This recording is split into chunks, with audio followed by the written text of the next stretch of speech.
भक्त वत्सल भगवान की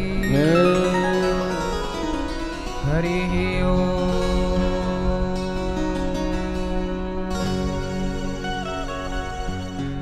श्री गणेशाय नमः। श्री सरस्वत्यै नमः। श्रीमते रामानुजाय नमः। नारायणं नमस्कृत्य नरं चैव नरोत्तमं देवीं सरस्वतीं व्यासं ततो जयमुदीरयेत्।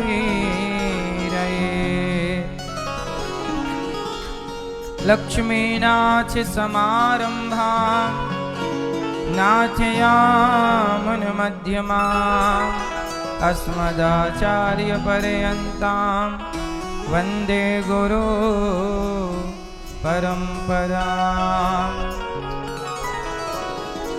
जय जय श्री राधा रमण, जय जय नवल किशोर, जय गोपी चित चोर प्रभु, जय जय माखन चोर।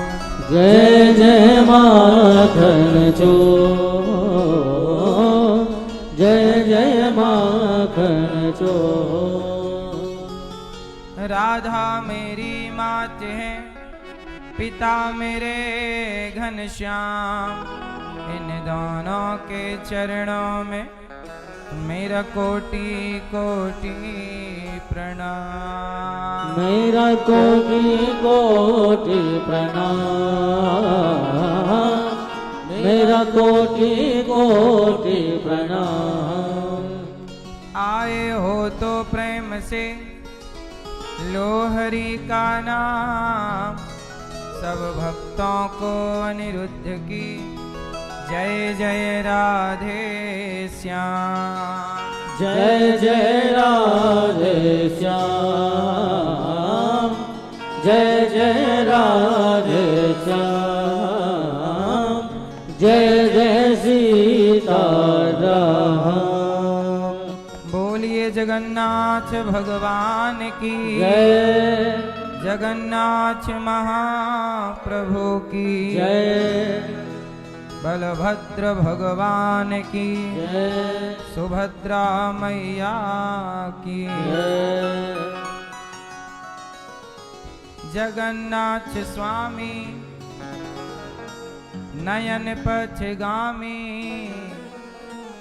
जगन्नाथ स्वामी नयन पथगामी।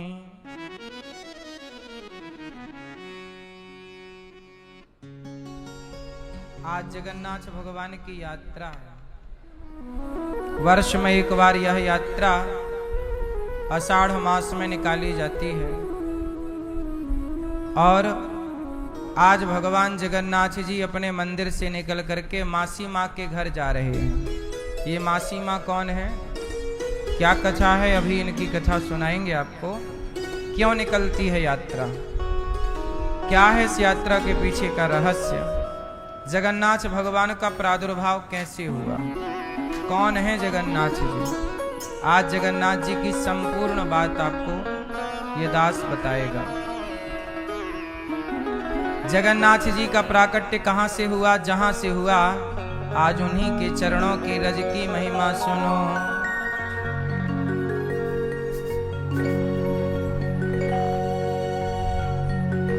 भगवान श्री राधा रानी की चरण रज यदि मस्तक से लगाई जाए तो सारा दुख दूर हो जाए।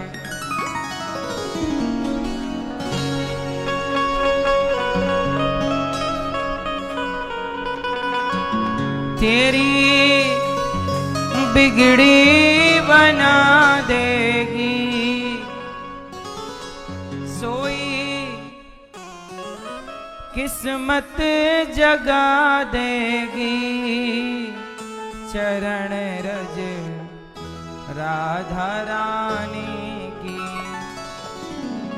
राधा रानी के कारण ही भगवान श्री कृष्ण जगन्नाथ भगवान के रूप में परिणित भये थे। पता है आपको?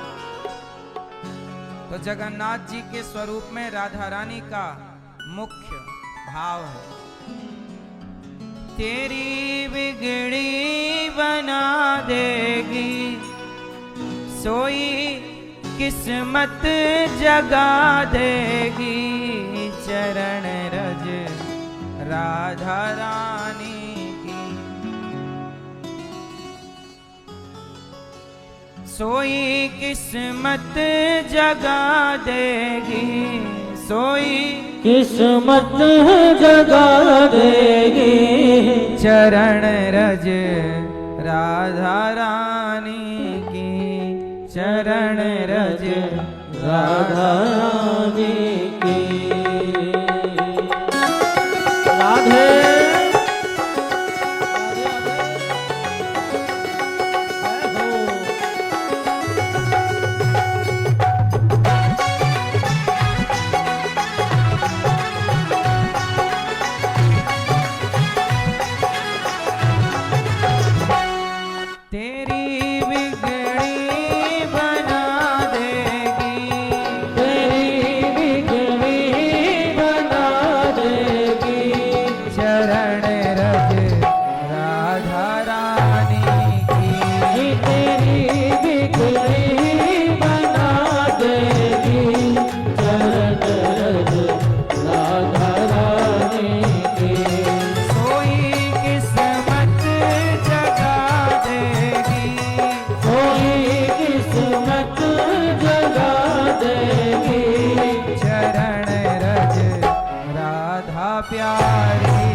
राधा रानी की, तुझे सबसे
तुझको भरोसा है, अगर तुझको उठाकर फर्श से तुझको तुझे अर्शों पे बिठा देगी, तुझे अरसों पे बिठा देगी।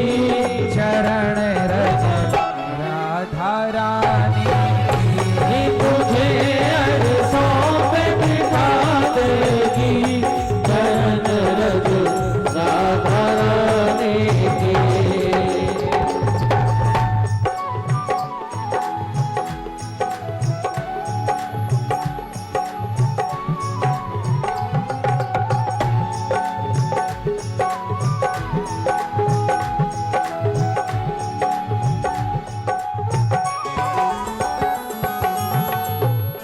तेरे जीवन के अंधियारों मैं बन के रोशनी तुझको, तेरे जीवन में अंधियारों मैं बन के रोशनी तुझको।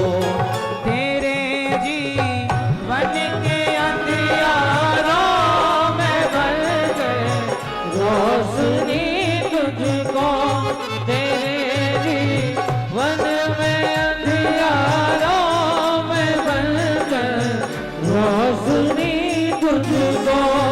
नया रास्ता दिखा देगी, नया रास्ता दिखा देगी, चरण रज राधा रानी की, नया रास्ता दिखा देगी, चरण रज राधा रानी के, चरण रज राधा रानी के, चरण रज राधा रानी के।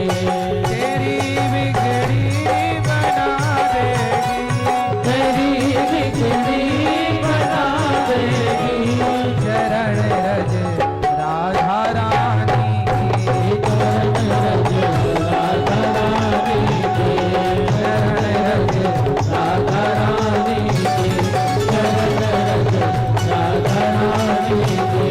चरण रज राधा रानी के, चरण रज राधा रानी के, चरण रज राधा रानी के, चरण रज राधा रानी के, चरण रज राधा रानी के।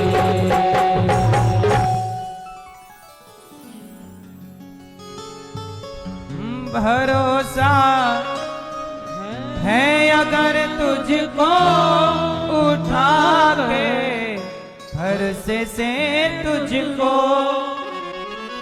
भरोसा है तो फर्श से उठाकर तुझे अर्शों पे बिठा देगी, तुझे अरसों पे बिठा देगी। कौन? चरण रज राधा रानी नहीं, राधा रानी के चरणों की धूल इतना कर सकती है, केवल चरण रज। ये महिमा चरणों के रज की है, राधा रानी की नहीं है। राधा रानी के पांव में जो धूल लगी है, ये उस धूल की बात है कि वो धूल मिल जाए तो क्या हो जाए। राधे तेरे चरणों की रज धूल जो मिल जाए, सच कहता हूँ राधे तकदीर बदल जाए। राधे तेरे चरणों की सुनते हैं तेरी रहमत, दिन रात बरसती है, सुनते हैं तेरी रहमत दिन रात बरसती है। एक बूंद जो मिल जाए, एक बूंद जो मिल जाए, दिल की कली खिल जाए, राधे तेरे चरणों की क्या मिल जाए? तेरी बिगड़ी बना देगी चरण रज राधा रानी की। इसलिए कहता हूं भगवान के भक्तों के चरणों में रहना सीखो। आप लोग कहां रहना चाहते हो? खोपड़ी पे, सिर पे। आप लोग भगवान के फूल कहां चढ़ाते हो? चरणों में नहीं चढ़ाते, खोपड़ी पे चढ़ाते हो, सिर पे। आपको चरणों से मतलब नहीं है, आप पांव नहीं पकड़ते, सीधा गर्दन। चल अब मेरे साथ, बोलो हाँ। समस्या बड़ी जटिल है। आप किसी मंदिर में जाएं तो आप मंदिर में भगवान के चरणों की तरफ नहीं देखते, चरणों में पुष्प नहीं चढ़ाते, सीधा सिर के ऊपर। नवरात्रि में तो हमारी माता जी के मुंह पे मिठाई चिपकाती हैं हमारी मैयाएं।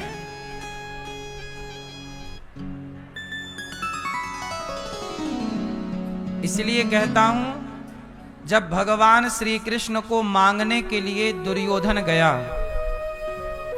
और अर्जुन गए, महाभारत का युद्ध होने वाला था, बोलो हाँ। उस युद्ध में दुर्योधन भी गया और अर्जुन भी गए। दोनों ने कहा कि कृष्ण हमारे तरफ से चलो।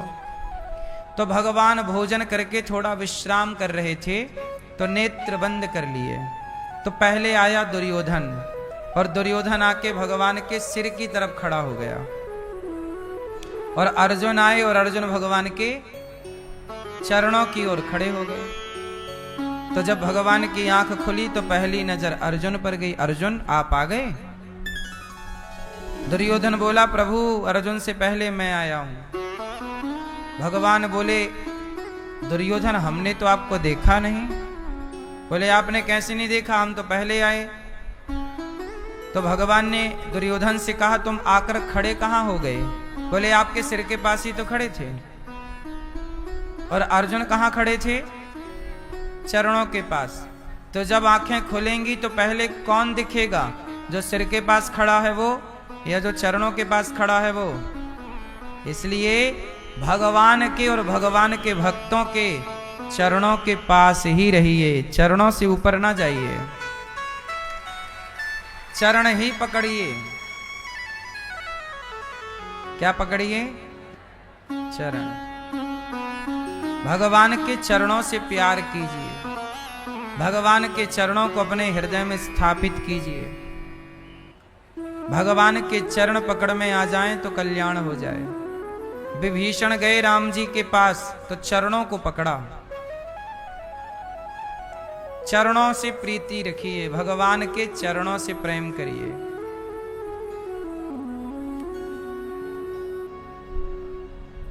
इसलिए जब भी जाओ तो भगवान के मुखमंडल को भी देखो, पर भगवान के चरणों को भी देखो। इसलिए साल में एक बार बिहारी जी के चरणों का दर्शन होता है। साल में एक बार किसका दर्शन होता है? चरणों का, चरण दर्शन। जगन्नाथ जी, जगन्नाथ जी के हाथ देखो कैसे हैं, आधे आधे हाथ हैं। आधे हाथ काहे हैं? आंखें देखो कैसी हैं। ऐसी आंखें किसकी होती हैं भाई? ऐसी आंखें क्यों हैं जगन्नाथ जी की? ऐसे स्वरूप क्यों है जगन्नाथ जी का? और जगन्नाथ जी लकड़ी के ही क्यों होते हैं? जबकि सनातन धर्म में तो प्रतिमा शिला की होती है, पत्थर की। पर जगन्नाथ जी लकड़ी के हैं, और वो लकड़ी भी नीम की लकड़ी होती है। कौन सी लकड़ी? नीम। अब जगन्नाथ जी कौन है, कैसे प्राकट्य हुआ, कौन बने, जगह हाथ कहाँ चले गए, आंख कहाँ गई, मुंह कहाँ गया, पांव कहाँ गए, ये सब सवाल हैं, सबका उत्तर जानेंगे। आज बड़ा पावन पर्व है इस देश में जगन्नाथ जी की यात्रा का। हमारे परीक्षित बन के श्रीमती शिवानी गुप्ता जी, मैया ने बड़ा पुण्य का कार्य किया कि इस पावन पर्व में हम सबको भगवान की कथा से जोड़ दिया है ना। जगन्नाथ जी की यात्रा निकल रही है, जितना पुण्य जगन्नाथ जी की यात्रा में शामिल हुए लोगों को मिलेगा, उतना ही पुण्य घर बैठे जगन्नाथ जी की कथा सुनने से घर बैठे आपको प्राप्त हो जाएगा। तो आज हम बात ज्यादा से ज्यादा भगवान जगन्नाथ जी की ही करेंगे, सुनेंगे। तो हमारी मैया श्रीमती शिवानी गुप्ता जी अपने पति स्वर्गीय श्री अजय गुप्ता जी के लिए ये कथा का आयोजन है। इनके पुत्र ओम गुप्ता जी, मनन गुप्ता जी, समस्त गुप्ता परिवार वैशाली गाजियाबाद से हैं। सारे लोग आए हैं परिवारी जन, जो नहीं आए वो टीवी यूट्यूब पर सुन रहे हैं। आप भी कथा अपने टीवी पर या अपने मोबाइल पर अनिरुद्धाचार्य टाइप किया करो तो आपके मोबाइल पर भी कथा आ जाएगी। और आज आपको बता दें कि मोबाइल पर यूट्यूब पर भी 1,58,00,000 लोग जुड़े हैं यूट्यूब से। आप भी अपने आप को जोड़ लीजिए, चैनल को सब्सक्राइब कर लीजिए। इस तरह से अनिरुद्धाचार्य टाइप करिए तो आपके मोबाइल पर भी यह खुल के आ जाएगा। आप भी देख लीजिए, आप भी चैनल से जुड़ जाइए, कथाएं सुनते रहिए। जगन्नाथ जी की रथ यात्रा क्यों और कैसे, तो सुनो। जगन्नाथ भगवान कौन है पहले ये बताओ, कौन है जगन्नाथ जी? कौन? भगवान श्री कृष्ण। भगवान श्री कृष्ण के बारे में आपने सुना होगा कि भगवान वृंदावन से द्वारिका चले गए थे। कहां चले गए? जब द्वारिका भगवान कृष्ण गए तो द्वारिका से भगवान 100 सालों के बाद, 100 वर्ष के बाद भगवान वापस वृंदावन आए। कितने साल दूर रहे वृंदावन से? क्यों? क्योंकि राधा रानी से कृष्ण का 100 वर्षों का वियोग हुआ। क्यों हुआ? क्योंकि राधा रानी को उनके भैया श्री दामा ने श्राप दे दिया था कि आपको कृष्ण का 100 वर्षों का वियोग होगा। भगवान श्री कृष्ण की टोटल लीला थी 125 वर्ष की। इस धरती धराधाम पर भगवान कृष्ण कितने वर्ष रहे? 125 वर्ष, जिसमें 10.5 साल तो वृंदावन में रहे। 10.5 साल के बाद भगवान वृंदावन से मथुरा चले गए। वहां 10.5-11 साल की उम्र में भगवान ने कंस को मारा। फिर कंस को मार करके पढ़ने उज्जैन गए, जहां सुदामा जी से दोस्ती हुई। फिर वहां से मथुरा फिर वापस आए, तो लंबे टाइम तक मथुरा ही रहे, वृंदावन आना जाना नहीं हुआ। फिर क्या हुआ कि भगवान श्री कृष्ण ने जरासंध को 17 बार युद्ध में हराया। जरासंध कौन था? कंस का ससुर। जरासंध की 2 बेटियां थीं, अस्ति और प्राप्ति। इन दोनों का विवाह कंस से हुआ। जब कंस मारा गया तो कंस के ससुर तिल मिला गए, तो जरासंध ने अटैक कर दिया द्वारिका मथुरा पर। तो भगवान जरासंध से लड़े 17 बार, उसे हराया, भगाया। अब आप एक सवाल पूछ सकते हैं कि जब मथुरा में ही भगवान वर्षों तक थे तो वृंदावन क्यों नहीं आए? इसलिए नहीं आए क्योंकि यदि जरासंध को पता चल जाता कि गोपियां कृष्ण से बहुत प्यार करती हैं तो वह जरासंध कृष्ण पर अटैक ना करता, वह यशोदा पर, नंद बाबा पर, गोपियों पर अटैक करता। इसलिए भगवान ने अपनी पहचान छिपाई, जो कि एक युद्ध नीति के तहत करना पड़ता है, यह एक नीति है। तो भगवान का यहां आना जाना नहीं हुआ। इसके बाद क्या हुआ, जरासंध को भगवान ने 17 बार हराया। 18वीं बार जरासंध ने क्या किया कि बहुत सारे ब्राह्मणों को इकट्ठा किया और जेल में बंद किया, और सारे ब्राह्मणों को बोला कि अब की बार यदि मैं हारा तो तुम सारे ब्राह्मणों का सिर काट दूंगा। अब सारे ब्राह्मण घबराए कि प्रभु आप इस बार कृपा करो, यदि आप इसे मार देते हो तो इसकी सेना हमें मार देगी जेल में, इसलिए प्रभु ऐसा करो कि इस बार आप हार जाओ। तो भक्तों की रक्षा के लिए भगवान जरासंध से 18वीं बार युद्ध में हारने का नाटक कर रहे हैं। 17 बार जीते। अब ब्राह्मण यदि जीत जाते तो जरासंध को मार देते, मार देते ये सूचना मिलते ही वहां ब्राह्मणों का कत्लेआम हो जाता। तो उन ब्राह्मणों की रक्षा के लिए भगवान ने क्या किया, युद्ध से भाग गए। इसलिए नाम पड़ा रणछोड़ भगवान। क्या नाम पड़ा, रण छोड़ के भागे। फिर उसी जरासंध को भीम भैया ने मारा था बाद में, बीच से चीर दिया था और एक भाग इस तरफ एक भाग इस तरफ ऐसे, तो मर गया। तो भगवान चले गए द्वारिका। द्वारिका में भगवान के हुए विवाह। कितने विवाह हुए द्वारिका में, 16,108 इतने विवाह हुए। जब विवाह हो गया, बच्चे बड़े बड़े हो गए, तो 100 साल हो गए पूरे। तो 100 साल बाद भगवान कृष्ण ने प्लान बनाया कि चलो कुरुक्षेत्र चलते हैं। चंद्र ग्रहण आया। कौन सा ग्रहण आया, चंद्र ग्रहण या सूर्य ग्रहण आया। तो भगवान स्नान करने, जैसे ग्रहण में लोग नहीं तीर्थों में स्नान करने, तो उस समय भगवान बोले कि चलो अपन कुरुक्षेत्र चलते हैं। तो कुरुक्षेत्र में ग्रहण का स्नान होता है, आज भी होता है। तो भगवान आए वहां पर, और जब भगवान आए तो वहां कुरुक्षेत्र से लौटते समय भगवान श्री कृष्ण आए वृंदावन। कहाँ आए, वृंदावन। और जब वृंदावन आए तो वृंदावन में भगवान कृष्ण की भेंट हो गई राधा रानी से। राधा रानी ने कहा आओ द्वारिकाधीश। भगवान श्री कृष्ण बोले राधा, राधे तुम तो ऐसे ना कहो।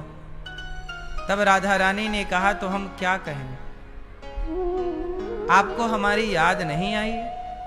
इतने दिन आप दूर रहे, जब तक आप वृंदावन में थे तो बांसुरी बजाते थे, वृंदावन से बाहर गए तो सुदर्शन चक्र चलाने लग गए।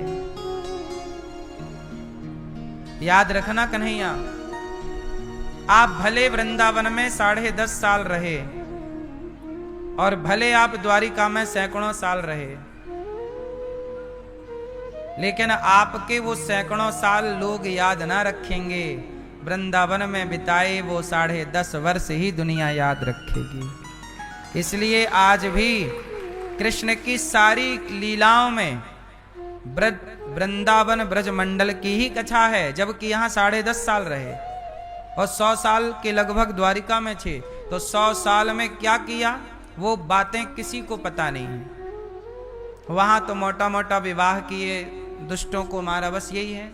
सुदामा से मिले, बस ये कथा प्रचलित है द्वारिका की। बाकी सारी कथाएं वृंदावन ब्रज मंडल की ही प्रसिद्ध हैं।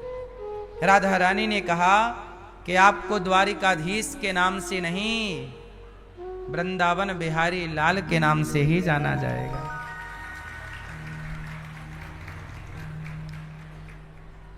राधा रानी कृष्ण की भेंट हुई 100 वर्षों के बाद। अब देखो जगन्नाथ जी कैसे प्रकट हुए। अब चलते हैं इस कथा पर। तो ये घटना वृंदावन की है।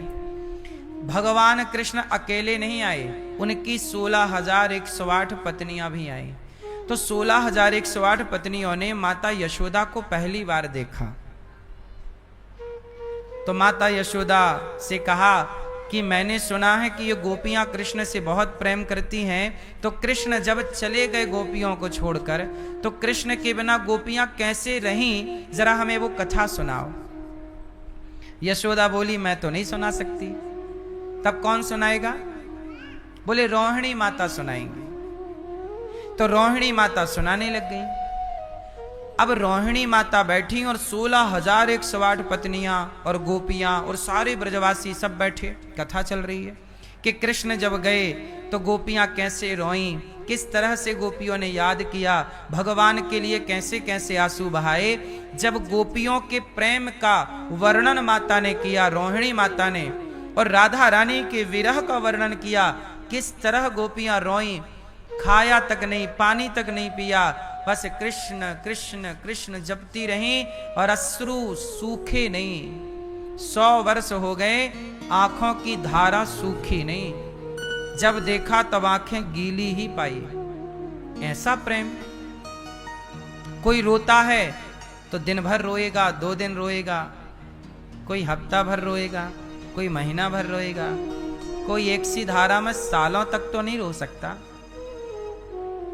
कोई एक सी धारा में वर्षों तक तो नहीं रो सकता। पर गोपियां रोईं, श्री राधा रानी रोईं। और जब गोपियां रोईं, राधा रानी इस तरह तड़पी, इस तरह रोईं कृष्ण के बिना, पर उन्होंने कभी आंख नहीं खोली।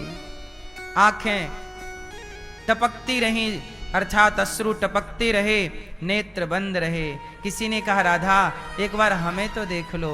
राधा बोली कि जिसे देखना था वो तो छोड़कर चला गया, अब किसे देखने के लिए नेत्रों को खोलूं। तो राधा रानी ने नेत्र बंद कर लिए। और सोचिए, कृष्ण के जाने के बाद राधा रानी ने अपनी आंखों को खोला नहीं, 100 वर्षों तक आंखें बंद रहीं। जब ये प्रेम सुना कि राधा रानी ने हमारे लिए इतना सहा, इतना त्याग किया, तो उस प्रेम में भगवान श्री कृष्ण, अरे गोपियां रोईं तो आंखों से आंसू बहे, पर कृष्ण उस प्रेम में ऐसे भीगे और विरह की अग्नि में ऐसे जले कि लोग रोते हैं तो आंसू बहते हैं, कृष्ण जब रोए तो आंखें ही बह गईं। अब आप कहोगे कैसे? तो सोना और लोहा जब भट्टी पर डालो तो पिघल जाता है कि नहीं? बोलो हाँ। ऐसे अधिक प्रेम में, विरह की अग्नि में, विरहाग्नि, विरह की अग्नि में भगवान श्री कृष्ण का शरीर पिघलने लगा, जैसे अधिक ताप पर लोहा और सोना पिघलकर पानी हो जाता। भगवान कृष्ण ऐसे प्रेम में पिघले, ऐसा प्रेम में, विरह में डूबे, विरह की अग्नि में ऐसे जले कि आंखें ही पिघल कर बह गईं, हाथ बहने लग गए, पांव बहने लग गए। और वहां कृष्ण, बलराम और सुभद्रा तीनों खड़े, और तीनों की यही स्थिति। तब नारद जी आए। नारद जी ने रोहिणी मां के चरणों में निवेदन किया कि माता कथा रोको, भगवान को देखो क्या हुआ। माता ने रोका, पलट कर देखा तो भगवान की आंखें बह चुकी थी, हाथ जा चुके थे आधे। और कथा सुनाती तो पूरे कृष्ण पिघल जाते, पर कथा रोक दी गई। अब दौड़े दौड़ी राधा रानी आई, यशोदा मैया, कन्हैया क्या हुआ, प्रभु क्या हुआ? भक्तों ने कहा ये आपकी हालत कैसे हुई, कौन सा वैद्य बुलाएं कि आप ठीक हो जाएं? जब ऐसा सब कहा सबने, तब श्याम सुंदर ने कहा कि मेरा कोई इलाज नहीं है। 100 वर्षों तक राधा रानी मेरे लिए तड़पती रही, रोती रही, तो राधा के प्रेम ने मुझे ऋणी बना दिया। अब मैं राधा के प्रेम के ऋण को चुकाने के लिए यूं ही खड़ा होकर अपने भक्तों का, अपने राधा रानी का ऋण चुकाता रहूंगा। उसी स्वरूप में भगवान खड़े हो गए, स्थापित हो गए। उसी स्वरूप को कहा गया जगन्नाथ।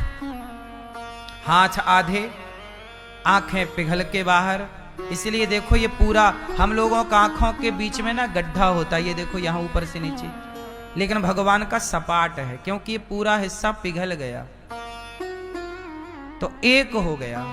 फिर वही भगवान श्री कृष्ण बोले कि अब मैं जगन्नाथ के नाम से जाना जाऊंगा। तो श्री कृष्ण ही जगन्नाथ के नाम से। फिर आगे की कथा है कि द्वार जगन्नाथपुरी में एक इंद्रद्युम्न नाम के राजा थे। इंद्रद्युम्न नाम के राजा ने एक मंदिर बनवाया, जो मंदिर आज भी मंदिर जगन्नाथ जी के मंदिर के नाम से आप जानते हैं। वो मंदिर किसने बनवाया? इंद्रद्युम्न नाम के राजा ने। अब वृंदावन से जगन्नाथ की यात्रा की कथा सुनाता हूं, वो ध्यान से सुनिए। इंद्रद्युम्न नाम के राजा थे, उनकी पत्नी का नाम था गुंडीचा।